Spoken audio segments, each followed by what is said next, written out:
بسم اللہ الرحمن الرحیم۔ ربیع الاول کے مہینے کا آغاز ہو چکا ہے۔ اس مہینے میں سیرت کے عنوان پر بہت سے جلسے ہوں گے، بہت سے پروگرامز ہوں گے، بہت سے مقررین اور روایتین بعد اس طرح کی روایتیں سنا دیا کرتے ہیں کہ جو بالکل موضوع اور من گھڑت ہوتی ہیں، جن کو بیان کرنا بالکل بھی جائز نہیں ہوتا ہے۔ تو ایسا ہرگز نہیں کرنا چاہیے۔ ہم میں سے بھی بہت سے حضرات کسی عالم کا یوٹیوب پہ بیان سن لیتے ہیں، کسی بڑے شخص کا، اور بعین ہی جا کے اس کو نقل کر دیتے ہیں۔ یہ تحقیق نہیں کرتے کہ جو باتیں بیان کی گئی ہیں وہ معتبر بھی ہیں یا نہیں۔ تو ایسا ہرگز نہیں کرنا چاہیے۔ روایات کی تحقیق کر لینی چاہیے، اور جو مستند اور ثابت شدہ باتیں ہوں انہیں کو بیان کرنا چاہیے۔ تو فی الوقت تو صرف 5 روایتوں کو بیان کیا جا رہا ہے، ایسی 5 روایتیں جو ہمارے یہاں مشہور تو ہیں لیکن ان کی کوئی بنیاد نہیں ہے، موضوع اور من گھڑت ہیں، ان کو بالکل بیان نہیں کرنا چاہیے۔ مزید اس طرح کی انشاءاللہ اور روایتیں ذکر کی جائیں گی۔ تو آج صرف 5 روایتوں کو دیکھ لیتے ہیں۔ ان میں پہلی جو روایت ہے وہ اس طرح سے بیان کی جاتی ہے کہ آپ صلی اللہ علیہ وسلم کا سائے مبارک نہیں تھا۔ یہ لوگوں میں مشہور ہے۔ بریلوی حضرات خاص طور سے اس بات کو بیان کیا کرتے ہیں، بلکہ اس سے ایک قدم آگے بڑھ کر یہ بھی کہہ دیا کرتے ہیں کہ صرف نبی اکرم صلی اللہ علیہ وسلم ہی کا سائے مبارک نہیں تھا، بلکہ جو گنبد خضرا ہے اس کا بھی سایہ نہیں پڑتا ہے۔ تو یہ سب بے بنیاد باتیں، ان کی کوئی حقیقت نہیں ہے۔ اور اس سلسلے میں جو روایت بیان کی جاتی ہے کہ آپ صلی اللہ علیہ وسلم کا سایہ نہ سورج کی روشنی میں دکھائی دیتا تھا، نہ چاند کی روشنی میں، اور نہ آپ کی قضائے حاجت کا نشاں ہوتا تھا، تو یہ روایت ثابت نہیں ہے، شدید قسم کی ضعیف روایت ہے، جس کو بیان کرنا جائز نہیں ہے۔ آپ صلی اللہ علیہ وسلم کے سلسلے میں صحیح بات یہ ہے کہ آپ صلی اللہ علیہ وسلم کا سایہ مبارک موجود تھا۔ مسند احمد میں جو روایت آئی ہے حضرت زینب رضی اللہ تعالی عنہا سے، اسے معلوم ہوتا ہے کہ آپ صلی اللہ علیہ وسلم کا سایہ مبارک تھا۔ اور ایسے ہی گنبد خضرا کے حوالے سے جو بات بیان کی جاتی ہے کہ اس کا سایہ نہیں ہوتا، یہ بھی بالکل بے بنیاد ہے۔ جو گنبد خضرا ہے اس کا سایہ پڑتا ہے، تو بہرحال یہ ایک بے بنیاد بات ہے۔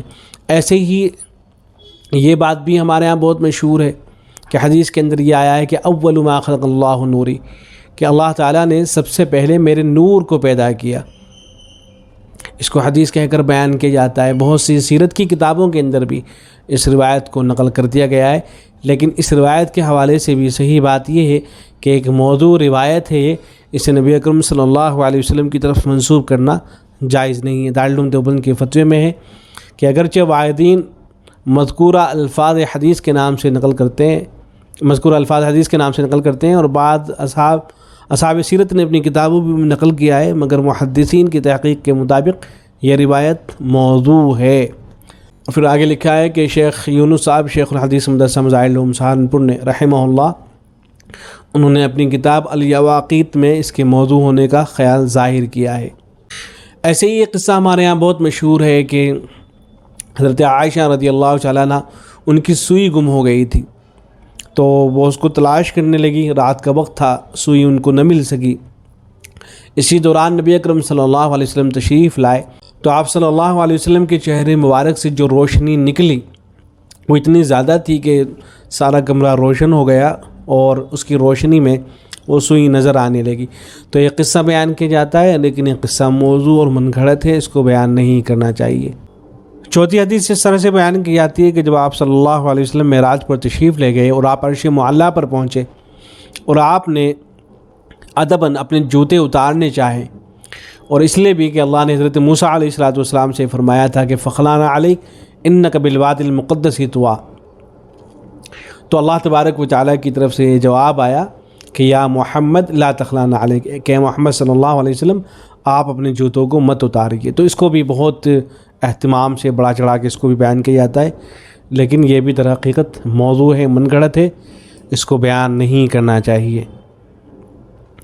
ایسی ہمارے یہاں ایک بات بہت مشہور ہو گئی ہے لوگوں کے درمیان میں کہ نبی اکرم صلی اللہ علیہ وسلم نے جو چاند کے 2 ٹکڑے ہوئے تھے، تو وہ آپ صلی اللہ علیہ وسلم نے اس موقع پر انگلی سے اشارہ فرمایا تھا، اور آپ کی انگلی سے چاند کے 2 ٹکڑے ہوئے تھے۔ تو یہ بھی بالکل بے بنیاد بات ہے، اس کی بھی کوئی حقیقت نہیں ہے۔ فتاوی قاسمیہ کے اندر موجود ہے، اس سے متعلق سوال کیا گیا تو جواب میں لکھا گیا کہ انگشت مبارک کا اشارہ کسی صحیح حدیث سے ثابت نہیں ہے۔ سوال یہ کیا گیا تھا کہ معجزہ شق القمر کا ثبوت تو نص سے ثابت ہے، وہ تو مشہور ہے بالکل، اور معتبر روایتوں سے ثابت ہے، سیر و تاریخ کی کتاب میں جو لکھا ہے کہ آپ صلی اللہ علیہ وسلم نے انگلی سے اشارہ کیا تو چاند کے 2 ٹکڑے ہو گئے، آیا ہے کسی حدیث میں موجود ہے نہیں، تو جہاں میں لکھا گیا کہ انگشت مبارک کا اشارہ کسی صحیح حدیث سے ثابت نہیں ہے، یہ سب غیر معتبر باتیں ہیں۔ ہاں البتہ کفار نے حضور صلی اللہ علیہ وسلم سے سوال کیا تھا، جس پر آپ صلی اللہ علیہ وسلم نے اللہ سے دعا کی تھی، جس سے چاند کے 2 ٹکڑے ہو گیا تھا۔ ایسی روح المعانی کی بھی عبارت نقل کر رکھی ہے، جس میں یہ ہے کہ بات مشہور تو ہو گئی ہے کہ آپ صلی اللہ علیہ وسلم نے انگلی سے اشارہ کیا تھا اور چاند ٹکڑے ہو گئے تھے اس کے، لیکن ولم اراؤ فی خبر صحیح، کسی معتبر روایت کے اندر یہ بات نہیں ملتی ہے۔